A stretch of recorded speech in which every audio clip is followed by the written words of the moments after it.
How to cancel Amazon order. The very first thing you want to do is to head over to any of the web browser and then move into the site amazon.com.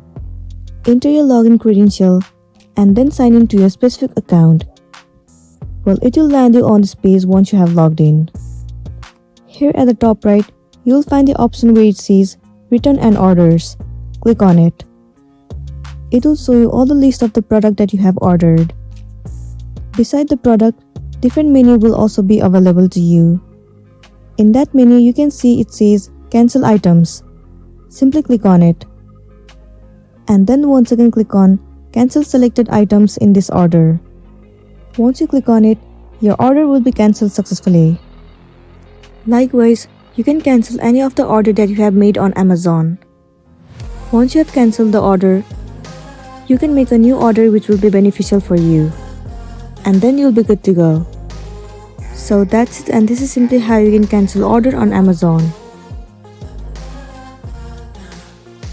I really hope this video is going to be helpful for you.